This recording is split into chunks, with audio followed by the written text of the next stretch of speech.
Good morning to all my dear students. Today we are going to start our next chapter, that is two stories about flying. This is the third chapter of the first flight. This chapter has been divided into two parts. Two parts इसमें two stories have been given to you, and the first story is his first flight that has been written by Liam O'Flaherty. दो stories हैं इस chapter में, his first flight और black aeroplane. और जो first story है हम उससे स्टार्ट करेंगे कि फर्स्ट फ्लाइट जिसको कि लियाम ओफ्लैहर्टी ने लिखा है. His first flight, this story is about a young seagull. Sea bird होते हैं जो मतलब पानी में भी तैर सकते हैं और हवा में उड़ भी सकते हैं. तो एक जो यंग सीगल है, he is afraid to take his first flight. वो बहुत ज़्यादा डर रहा है अपनी जो पहली फ़्लाइट है उसको लेने से. उसके जो पेरेंट्स हैं उसको काफ़ी मोटिवेट भी कर रहे हैं, but he is afraid that his wings are not going to support him, कि जो उसके विंग्स है उसको बिल्कुल भी सपोर्ट नहीं करेंगे. उसके बाद क्या होता है, मतलब वो अपनी फ़र्स्ट फ़्लाइट ले पाता है नहीं ले पाता है, किस तरीके से उसके जो पेरेंट्स हैं उसको इनकरेज करता है उसकी फ़र्स्ट फ़्लाइट लेने के लिए. This chapter is all about that. इसमें हम वही पढ़ेंगे. ठीक है, बिफोर यू रीड से स्टार्ट करते हैं. Since the earliest times human have dreamed of conquering the skies, here are two stories about flying. मतलब अर्लीस्ट टाइम से, बहुत पहले से ही जो ह्यूमन्स है उसका एक सपना रहा है कि वो जो आसमान है उसको कॉन्कर करना चाहता है, उसको जीतना चाहता है. और उसी जीत की ये जो दो स्टोरीज़ हैं हमें यहाँ पर दी हुई हैं. A young seagull is afraid to fly, how does he conquer his fear. जो पहली स्टोरी है वो यंग सीगल की है जो कि उड़ने से डरता है और किस तरीके से जो अपना डर है वो उसको जीत पाता है, उसके बारे में है. Second story is about a pilot is lost in storm clouds. जो एक पायलट है वो तूफ़ान में, बादलों में गुम हो गया है. डज़ ही अराइव सेफ, क्या वो सेफ़ अपनी जगह पर पहुंच पाता है. हु हेल्प्स हिम, उसको कौन हेल्प करता है. तो जो सेकेंड ब्लैक एरोप्लेन वाली स्टोरी है वो एक पायलट की स्टोरी है. So first we are going to start with the first story. सबसे पहले हम अपनी पहली स्टोरी के साथ स्टार्ट करेंगे, that is his first flight. First everybody knows, पहली फ्लाइट मीन्स उड़ान. ठीक है, उसकी पहली उड़ान. The young seagull was alone on his ledge. Ledge होता है मतलब किनारा, narrow horizontal shelf projecting from the wall. Here a cliff. Cliff मतलब जैसे कि छज्जा होता है हमारे घरों में. नेक्स्ट पेज के ऊपर आपको एक ये दिया हुआ है पिक्चर जिसके ऊपर ये अकेला बैठा हुआ है, दैट इज़ नॉन एज लेज. मतलब एक जो हॉरिजॉन्टल स्पेस बाहर निकल आता है माउंटेन से, उसको क्या बोलेंगे, लेज बोलेंगे. तो जो यंग सीगल है वो अलोन है लेज के ऊपर. जो लेज है उसके ऊपर वो अकेला ही है. His two brothers and his sisters had already phloem away the day before. उसके जो भाई और बहन हैं वो मतलब एक दिन पहले ही वहाँ से उड़ गए हैं, यानी कि उन्हें जो उड़ना है वो सीख लिया है. He had been afraid to fly with them. लेकिन वो जो है जो यंग सीगल जो अकेला लेज के ऊपर है उसको उड़ने से बहुत ज़्यादा डर लगता है, उसको उनके साथ उड़ने से डर लगता है.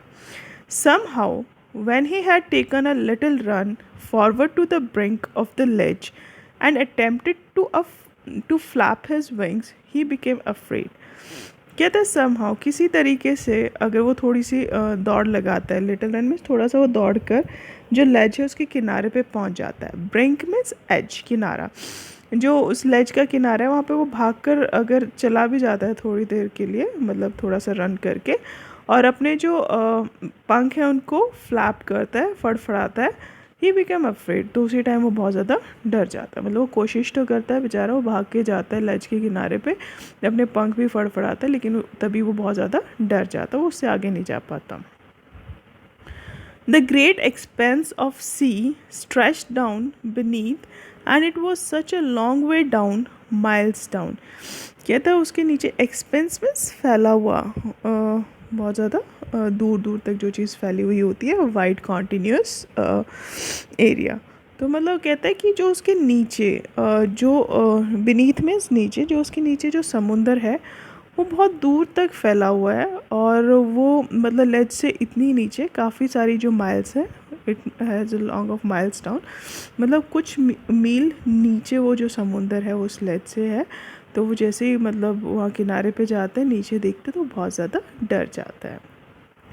He felt certain that his wings would never support him. अब वो इस बात से बिल्कुल सर्टेन है, उसको पूरा पक्का पता है कि उसकी जो विंग्स है ना वो उसको सपोर्ट नहीं करेंगे, उसकी मदद नहीं करेंगे। यानी कि अगर वो उड़ने की कोशिश करेगा तो वो नीचे गिर जाएगा। उसको इस बात का डर लगता है। और नीचे जो समुंदर है वो बहुत गहराई में है, काफ़ी मील नीचे है, तो इस बात से उसको बहुत ज़्यादा डर लगता है। So he bent his head and ran away back to the little hole under the ledge where he slept at night. इसीलिए वो मतलब वो क्या करता है, अपना सिर झुका लेता है और वापस भागकर अपने उस छोटे से होल के अंदर चला जाता है। लेज में जो उन्होंने अपना घर बना रखा है एक होल में, वहाँ पर भाग के वहाँ पर चला जाता है जहाँ पे कि वो रात को सोता है। Got it? यहाँ तक समझ में आया सबको? यानी कि वो जो यंग सीगल है वो अकेला ही रह गया है लेज के ऊपर। उसके जो भाई बहन है उन्होंने पहले से ही उड़ना सीख लिया है। और मतलब जब भी वो कोशिश भी करता है, वो भागकर जाता भी है लेज के किनारे पर और अपने पंखों को फड़फड़ाता भी है, तभी तब वो नीचे देखता है कि दूर दूर तक जो समुंदर है वो फैला हुआ है। और जो समुंदर है वो बहुत नीचे है, कुछ मील नीचे है उससे। तो इसलिए वो डर जाता है और उसको लगता है कि उसके जो पंख हैं उसको सपोर्ट नहीं करेंगे। इसलिए वो क्या करता है, अपना सिर झुकाता है और वापस से अपना जो लेज के ऊपर उसने होल है जहाँ पर वो रात को सोते हैं, उनका घर है, वो वापस वहीं पर भाग जाता है। Even when each of his brother and his little sister, whose wings were far shorter than his own, ran to the brink, flapped their wings and flew away. कहता है कि इवन जो उसके भाई बहन है, जो उसकी छोटी बहन है, उसका जो भाई है जिसके पंख उससे काफ़ी छोटे हैं, मतलब जो सीगल है उसके भाई बहनों के पंख उससे भी छोटे हैं, लेकिन उन्होंने क्या किया, वो ब्रिंक मतलब जो लेज का किनारा था वहाँ तक भागे, अपने पंखों को उन्होंने फड़फड़ाया और वो उड़ गए। उसके भाई बहन उड़ गए मतलब वहाँ से। He fail to muster up courage to take that plunge which appear to him so desperate. Muster means gather, courage mean साहस, लेकिन मतलब वो जो अपना जो करेज है उसको इकट्ठा करने में फेल हो जाता है। और वो जो प्लंज मीन्स डाइव, वो जो डाइव है उसको लेने में फेल हो जाता है, जिसके लिए बहुत ज़्यादा वो डेस्परेट है, जिसके लिए बहुत ज़्यादा उत्सुक है। मतलब वो चाहता तो है उड़ना, लेकिन वो इतनी हिम्मत नहीं जुटा पा रहा है। और जो उसके भाई बहन हैं वो भी मतलब उनके पंख तो उससे भी छोटे थे, तो फिर भी वो मतलब किनारे तक भागे और वहाँ से उड़ गए। लेकिन जो ये यंग सीगल है ये हिम्मत नहीं जुटा पाता है कि वो अपनी जो करेज है उसको इकट्ठा करे और जो वो डाइव ले, जिसके लिए वो बहुत ज़्यादा उत्सुक है। His father and mother had come around calling to him shrilly. उसके जो फादर और मदर है उसके पास आते हैं, उसको बहुत डांटते हुए बुलाते हैं। श्रीली मीन्स गुस्से में, बहुत ज़ोर से आवाज़ लगाते हैं, तो बहुत लाउड वॉइस में उसको डांटते हुए उसको बुलाते हैं। upbraiding him, threatening to let him starve on his ledge unless he flew away. upbraiding means scolding, उसको डांटते हैं, उसको डराते हैं कि वो उसको लेज के ऊपर अकेला छोड़ देंगे भूखा मरने के लिए। स्टार्व मीन्स भूखा मरने के लिए। अनलेस ही फ्लू अवे, जब तक कि वो वहाँ से उड़ता नहीं है। यानी कि उसको डांट रहे कि वो क्यों नहीं उड़ रहा है। अब वो उसको डरा रहे हैं, धमका रहे हैं और उसको ये भी धमकी दे रहे हैं कि अगर वो वहाँ से नहीं उड़ा तो उसको वहाँ पे भूखा मरने के लिए अकेले लेज के ऊपर छोड़ देंगे। But for the life of him he could not move, लेकिन अपनी लाइफ को बचाने के लिए वो वहाँ से मूव ही नहीं कर पाता, वो वहाँ से उड़ ही नहीं पा रहा है। That was 24 hours ago, since that nobody had came near him. कहते हैं 24 घंटे पहले की बात है, मतलब लास्ट 24 hours से उसके पास कोई भी नहीं आया है। The day before, all day long, he had watched his parents flying about with his brother and sister. कहते हैं एक दिन पहले पूरा दिन उसने देखा था, मतलब प्रीवियस डे को उसने पूरा दिन अपने जो भाई बहन है और उसने देखा कि उसके जो भाई बहन है वो उड़ रहे हैं और जो उसके जो पेरेंट्स हैं वो भी उनके साथ उड़ रहे हैं। Perfecting them in the art of flight, और वो उनको क्या कर रहे हैं, उनको उड़ने की जो आर्ट है उसमें उसको परफेक्ट बना रहे हैं, उनको सिखा रहे हैं कि कैसे उड़ा जाता है। Teaching them how to skim the waves and how to dive for fish, और वो उसको ये भी सिखाते कि जो वेव्स है उसमें कैसे स्किम किया जाता है, स्किम किया जाता है means to move lightly above a surface, मतलब जो सी का सरफेस है, जो सिर के सी है, समुद्र है, उसके ऊपर कैसे तैरा जाता है वेव्स के ऊपर, और उनके अंदर जो फिश होती है उसके लिए डाइव कैसे लगाई जाती है। यानी कि प्रीवियस डे पे उसने सारा दिन देखा कि उसके जो पेरेंट्स हैं उसके भाई बहनों को उड़ना सिखा रहे हैं, उनको स्किम्स करना सिखा रहे हैं, और उसको उनको डाइव करना सिखा रहे हैं ताकि वो फिश को पकड़ सके। He had in fact seen his older brother catch his first herring and devour it. Herring is the name of a fish. कहते हैं कि इनफैक्ट उसने अपने जो बड़ा भाई था उसको एक मछली को हैरिंग मछली को पकड़ते हुए भी देखा था। उसने अपनी जो पहली हैरिंग फिश थी उसको पकड़ा था and devour it means eat quickly, और उसने उसको जल्दी से खाते हुए भी देखा था। Standing on a rock while his parents circling around raising a proud cackle. कहते हैं कि जो रॉक है उसके ऊपर खड़े स्टैंडिंग ऑन अ रॉक मतलब रॉक के ऊपर खड़े हुए जब उसके जो पेरेंट्स थे उनके अराउंड जो उसके ब्रदर्स एंड सिस्टर थे, मतलब उसके अराउंड वो चक्कर लगा रहे थे, कैकल कर रहे थे मीन्स खुशी से चिल्ला रहे थे, क्योंकि जो उसका भाई था उसने पहले अपनी मछली पकड़ी थी, तो उसने देखा था कि जो उसके पेरेंट्स थे वो उसके अराउंड आसपास चक्कर लगा रहे थे, वो कैकल कर रहे थे, कैकल मीन्स खुशी से चिल्ला रहे थे। And all the morning the whole family had walked about on a big plateau midway down the opposite cliff, taunting him with his coward eyes.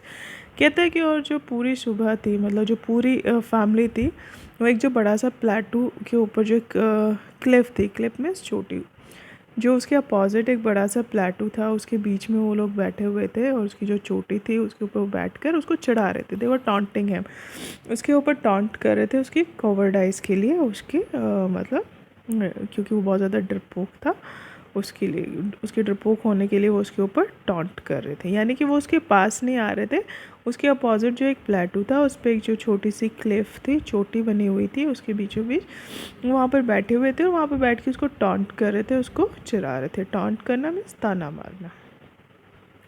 The sun was now ascending the sky, ascending the sky means rising up in the sky. जो sun था ऊपर पूरा ऊपर sky में rise हो चुका था।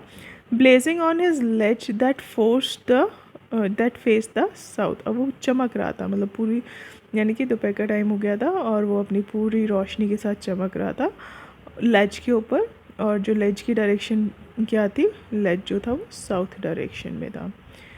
He felt the heat because he had not eaten since the previous nightfall.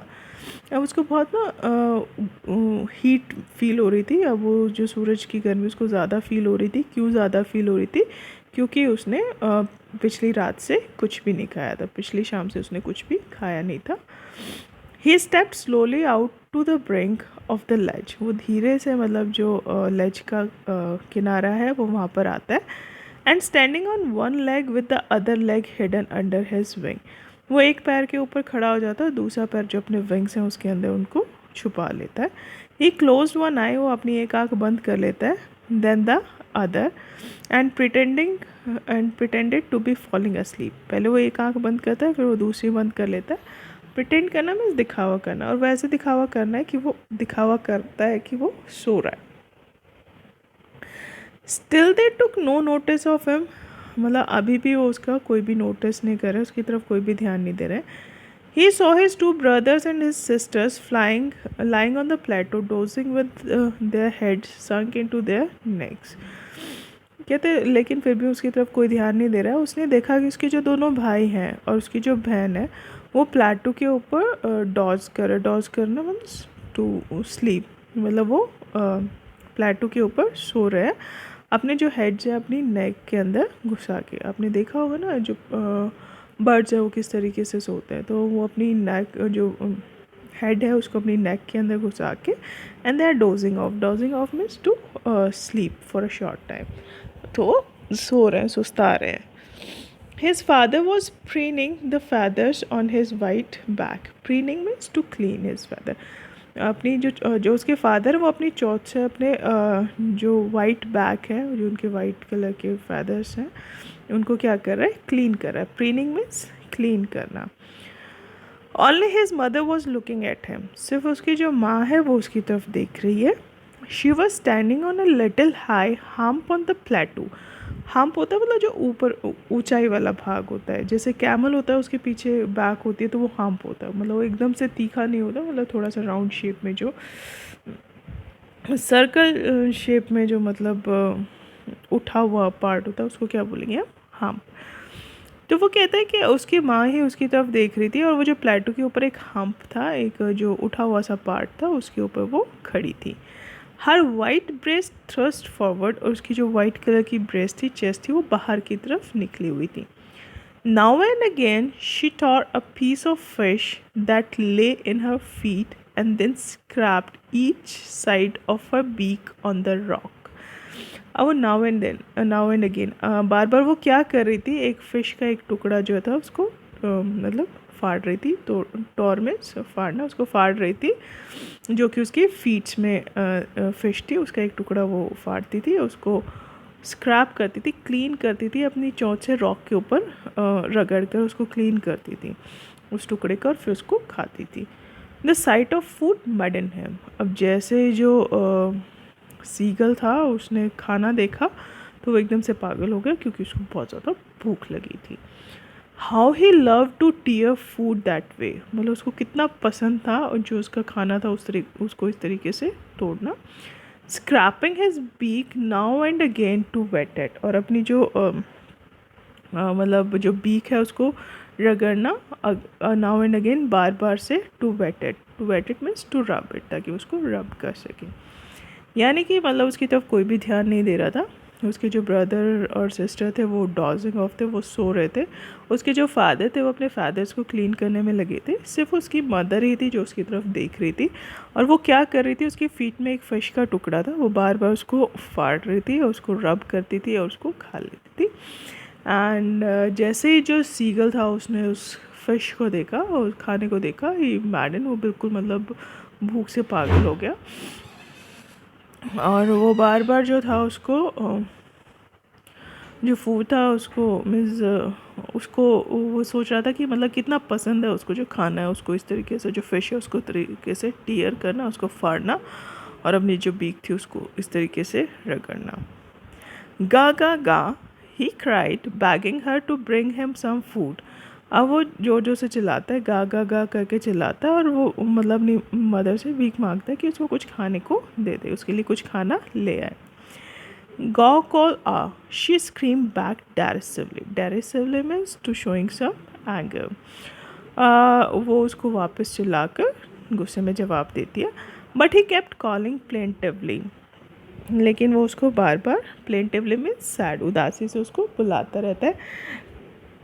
And after a minute or so he uttered a joyful scream, और हर एक and after a minute or so he uttered a joyful scream, और मतलब कुछ ही मिनटों के बाद वो मतलब खुशी से चिल्लाने लगता है। Uttered means to speak up. Uttered का मतलब होता है एक आवाज़ निकालना, और जॉयफुल स्क्रीम मीन्स खुशी से चिल्लाता है वो। His mother had picked up a piece of fish and was flying across to him with it, क्योंकि वो खुशी से चिल्लाने लगता है क्योंकि उसकी जो मदर थी उसने जो फ़िश का एक पीस था उसको उठाया और वो उसकी तरफ उड़ने लगी, मतलब उसकी तरफ आने लगी उस फ़िश को लेकर। ही लीन्ड आउट ईगरली, मतलब वो आगे की तरफ झुक गया, ईगरली बहुत मतलब उत्सुक होकर वो आगे की तरफ झुक गया। Tapping the rock with his feet trying to get nearer to her as she flew across, मतलब अपने जो फीट थे उनको टैप करने लगा और वो कोशिश कर रहा था कि वो उसके पास चला जाए। गेट नियरर टू हर मतलब उसके पास चला जाए वो। एज शी फ्लू अक्रॉस, जैसे ही वो उसके पास आ रही थी तो मतलब वो इतना एक्साइटेड हो गया, वो अपने जो फीट्स थे उनको टैप करने लगा रॉक के ऊपर और वो कोशिश करने लगा कि वो उसके पास चला जाए। But when he was just opposite to him she halted, her wings motionless, the piece of fish and her beak almost within reach of his beak। लेकिन क्या होता है, जैसे वो उसके पास आती है वो बहुत मतलब ऐसी फ्लू होकर, जैसे वो उसके पास आती है और जैसे वो उसके अपोजिट खड़ी होती है, शी हाल्टेड, हाल्टेड मीन्स टू स्टॉप। उसी टाइम पे वो क्या करती है, रुक जाती है, और उसकी जो विंग्स है वो मोशनलेस हो जाते हैं, मतलब वो उड़ना बंद कर देती है। और जो पीस था फिश का उसकी चोंच के अंदर, वो ऑलमोस्ट सीगल के पहुंच के, मतलब पास ही था, उसके बहुत पास था, जो सीगल था उसके पहुंच के बहुत ज़्यादा पास था। यानी कि उसकी जो मदर आती है, जैसे उसकी तरफ वो फिश लेकर आती है, लेकिन जैसे उसके अपोजिट पहुंचती है, थोड़ी सी दूर रह जाती है, तो वो रुक जाती है, और जो पीस उसके बीक में है फिश का, वो बहुत मतलब पहुंच के बहुत अंदर है सीगल के। He waited a moment in surprise, वो थोड़ा सा मतलब सरप्राइज होके एक मोमेंट के लिए वेट करता है, wondering why she did not come nearer, और सोच रहा होता है कि मतलब वो पास क्यों नहीं आ रही है। देन मैडन बाय हंगर, उसके बाद वो मतलब भूख से पागल हो जाता है, ही डाइव्ड एट द फिश, और वो क्या करता है, जो फिश है उसकी तरफ डाइव कर जाता है, उसके ऊपर जंप कर जाता है। With a loud scream he fail outwards and downwards into space, और जैसे वो जंप करता है तो वो जो किनारा था उसे नीचे जंप कर जाता है, वो बहुत ज़ोर से चिल्लाने लगता है, क्योंकि वो आउटवर्ड्स और डाउनवर्ड्स इनटू द स्पेस, मतलब वो ऊपर और नीचे जो था, वो स्पेस, खाली जो स्पेस था उसमें ऊपर और नीचे जा रहा था। Then a monster's terror seized him and his heart stood still, मतलब बहुत ज़्यादा डर जाता है एकदम के लिए। मॉन्स्ट्रस मीन्स हॉरिबल, जो बहुत ज़्यादा एक हॉरिबल डर था। सीज्ड मीन्स पकड़ लेना, ग्रैब कर लेना, वो उसको पकड़ लेता है और ग्रैब कर लेता है, और जो उसका हार्ट है, वो जो उसका दिल है, एकदम से मतलब स्टिल हो जाता है, रुक जाता है। ही कुड हियर नथिंग, उसको कुछ भी सुनाई नहीं देता, but it only lasted a minute, लेकिन वो जो डर था वो सिर्फ कितनी देर रुकता है, 1 मिनट के लिए। The next moment he felt his wings spread outwards, the wind rushed against his breast feathers, then under his stomach and against his wings। कहता है कि अगले मोमेंट वो क्या करता है, वो एक बार तो बहुत ज़्यादा डर जाता है और मतलब उसको कुछ भी सुनाई नहीं देता, लेकिन नेक्स्ट मोमेंट, अगले ही पल, वो अपनी जो पंख है उनको फैला देता है बाहर की तरफ, और जो वो हवा है उसकी ब्रेस्ट से, उसकी चेस्ट से, फिर जो फैदर्स है उसको टच करती है, फिर उसके स्टमक को टच करती है, और उसके बाद जो उसकी विंग्स है उसमें से वो क्रॉस हो जाती है। He could feel the tips of his wings cutting through the air। उसको फील होता है कि जो उसके टिप्स हैं, विंग्स के जो किनारे हैं, वो हवा को काट रहे हैं। He was not falling headlong now, मतलब वो सिर के बल नीचे नहीं गिर रहा था, जैसे हम लोग तो नीचे गिरते हैं तो एकदम से सिर के बल नीचे गिरते हैं, तो अब वो सिर के बल नीचे नहीं गिर रहा था। वो हेडलॉग में सिर के बल जाना, विद द हेड फॉर्मर्स, मतलब सिर के आगे करके नीचे जाना, तो वो हेडलॉग नहीं कर रहा था, मतलब सिर के बल नीचे नहीं जा रहा था। He was soaring gradually downwards and outwards. Soaring means flying. Soaring का मतलब क्या है, फ्लाइंग। वो उड़ रहा था धीरे धीरे से, कभी नीचे और कभी ऊपर। He was no longer afraid, अब उसको बिल्कुल भी डर नहीं लग रहा था। He just felt a bit dizzy, लेकिन वो थोड़ा सा मतलब उसको डिजीनेस हो रही थी। डिजीनेस होता है मतलब चक्कर आना, जब हमें चक्कर आते तो वो थोड़ा सा उसको डिजी फील हो रहा था, थोड़ा सा चक्कर आ रहे थे उसको। Then he flapped his wings once and he soared upwards, उसके बाद फिर से उसने जो अपने पंख थे उनको फड़फड़ाया और वो ऊपर की तरफ उड़ा। गा गा गा गा गा call uh, his mother swooped past him, her wings making a loud noise। swoop कहता है कि उसी टाइम पे क्या होता है, उसकी जो मदर है उसके पास आती है। swooped means move rapidly. उसी टाइम पे जो उसकी मदर है वो बहुत तेज़ी से उसकी तरफ आती है और बहुत ज़ोर से आवाज़ करते हुए। He answered her with another scream, वो उसको जवाब देता है दोबारा से चिल्ला के। उसकी माँ गा गा गा करते हुए उसके पास आती है बहुत जल्दी से, और जो उसके विंग्स है वो एक लाउड नॉइस करते हैं, तो वो उसको आंसर करता है दोबारा से चिल्ला कर। Then his father flew over him screaming, उसके बाद जो उसके फादर हैं उसके पास आते हैं स्क्रीम करते हुए, चिल्लाते हुए। ही saw his 2 brothers and his sister flying around him, उसके बाद वो देखता है उसके जो 2 भाई और बहन थे वो भी उसके पास आ जाते हैं। Curveting and banking and soaring and diving. Curveting होती है मतलब जंप करना, हमने जो फ्रंट लेग होते हैं उनसे जो हम जंप करते हैं उसको क्या बोलते हैं, कर्वेटिंग। कहते हैं उसके जो दोनों भाई थे, उसकी जो बहन थी, वो भी उसके पास आ जाते हैं उड़ते हुए, और वो जंप करते हुए, बैंकिंग करते हुए और सोअरिंग मतलब फ्लाइंग करते हुए और डाइव करते हुए उसके पास आ जाते हैं। Then he completely forgot that he had not always been able to fly. उसके बाद वो बिल्कुल भूल जाता है कि कभी मतलब वो उड़ने से डरता भी था।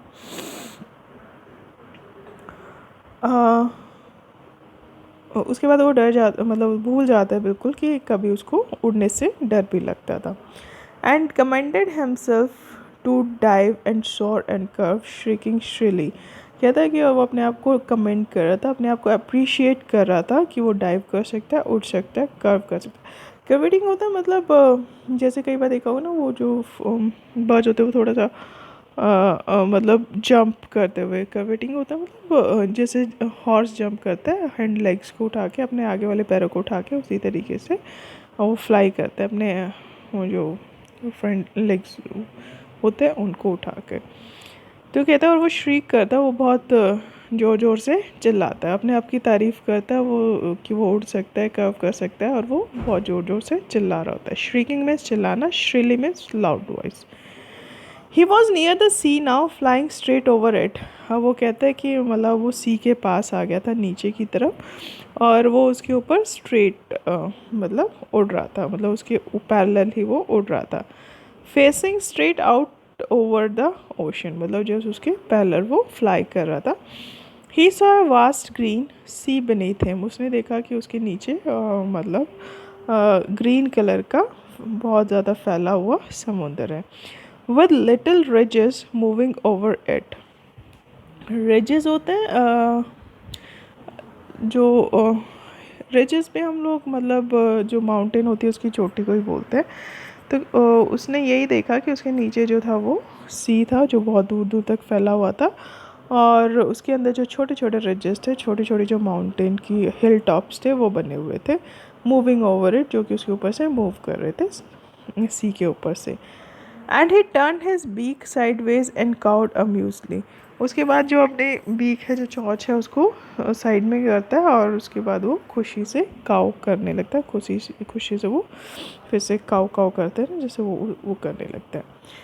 His parents and his brother and sister had landed on the green flooring ahead of him.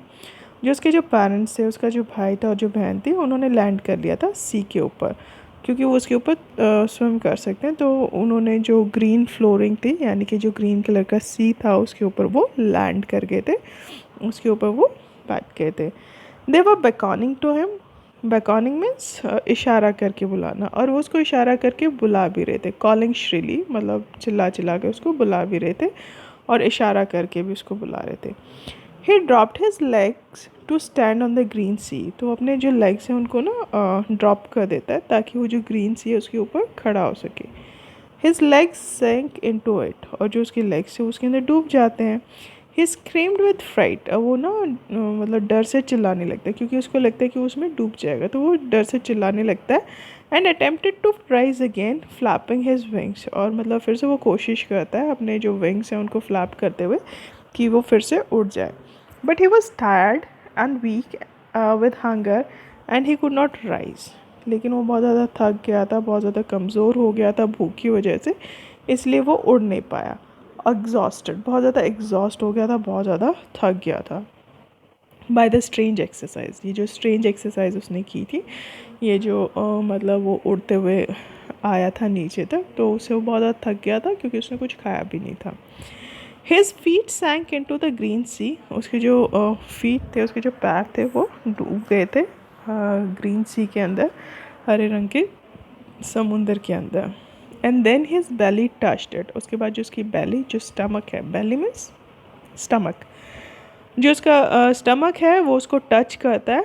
And he सैंक no further, और उसके बाद वो उससे आगे नहीं डूबता है। He was floating on it, वो उसके ऊपर फ्लोट कर रहा है, तैर रहा है। And around him his family was screaming, और उसके आसपास जो उसकी फैमिली है वो चिल्ला रही है, प्रेजिंग हिम, उसको प्रेज कर रही है।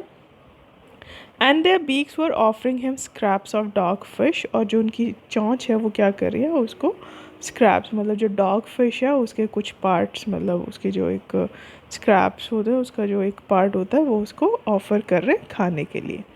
He made his first flight, और इस तरीके से वो जो सीगल है वो अपनी फ़र्स्ट फ्लाइट को पूरा करता है। So that is your first part of the chapter. यहाँ पर आपका first part of chapter finish होता है। Tomorrow we will discuss the question answers, कल हम इसको क्वेश्चन आंसर्स को डिस्कस कर लेंगे। And still if you are having any problem, अगर किसी को कोई भी प्रॉब्लम है तो वो मुझसे पूछ सकते हैं। That's all for today. Thank you and have a nice